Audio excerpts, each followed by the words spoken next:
Hello everyone, welcome back to our channel. ఈరోజు recipe శనగలు ఆలు మసాలా కర్రీ అండి. చాలా బాగుంటుంది. రైస్లోకి, చపాతీలోకి, రోటీలోకి కూడా చాలా బాగుంటుంది. తప్పకుండా ట్రై చేయాల్సిన రెసిపీ.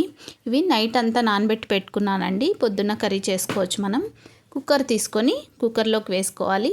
ఇప్పుడు కొద్దిగా సాల్ట్ వేసుకొని నీళ్లు కొద్దిగా పోసుకొని స్టవ్ మీద పెట్టుకొని ఒక 5 విజిల్స్ వచ్చేలాగా చూసుకోవాలి. 5 విజిల్స్ వస్తే మనకు బాగా మెత్తగా ఉడికిపోతాయి శనగలు. మనం ఆలుతో పాటు వేస్తే ఆలు తొందరగా ఉడికిపోతుంది కాబట్టి ఇలా ముందుగా శనగల్ని ఉడకబెట్టి పెట్టుకోవాలి. ఈ ఉడకబెట్టిన శనగల్ని కొద్దిగా పక్కకు తీసుకున్నా అండి, ఎందుకంటే ఈవినింగ్ స్నాక్స్కి వాడుకోవచ్చని. ఇప్పుడు ఇంకో కుక్కర్ పెట్టుకొని ఆయిల్ వేసుకొని వేడైన తర్వాత ఆవాలు, జీలకర్ర, ఉల్లిపాయ ముక్కలు, కరివేపాకు కూడా వేసుకొని వేయించుకోవాలి. ఇందులోకి ఇప్పుడు మనం కొద్దిగా పసుపు కూడా యాడ్ చేసుకోవాలి. ఇప్పుడు 2 మీడియం సైజ్ టమాటాలు తీసుకొని సన్నగా కట్ చేసుకొని వేసుకోవాలి. ఇదంతా బాగా మగ్గిన తర్వాత ఇందులోకి మనం అల్లం వెల్లుల్లి పేస్ట్ కొద్దిగా వేసుకోవాలి. అలాగే ఆలు ముక్కల్ని కూడా కట్ చేసుకొని వేసుకోవాలి.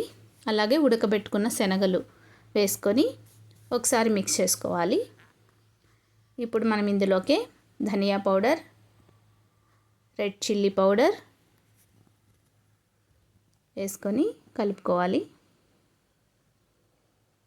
ఇప్పుడు కొద్దిగా సాల్ట్ కూడా యాడ్ చేసుకొని తగినన్ని నీళ్లు కూడా పోసుకోవాలి.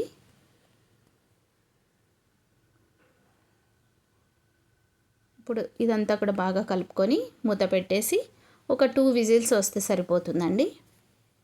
పర్ఫెక్ట్గా ఉడికిపోతుంది. ఎందుకంటే శనగలు ఆల్రెడీ ఉడకబెట్టుకున్నాం కాబట్టి త్వరగా అయిపోతుంది. చూద్దాం.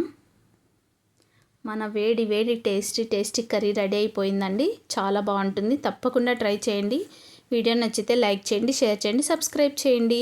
శనగల్ని పక్కకు పెట్టుకున్న వాటికి ఇలా తిరుగుమాత వేసుకోవచ్చండి. ఉల్లిపాయలు, కరివేపాకు, పచ్చిమిర్చి వేసుకొని ఇలా తిరుగుమాత పెట్టుకోండి. Thank you.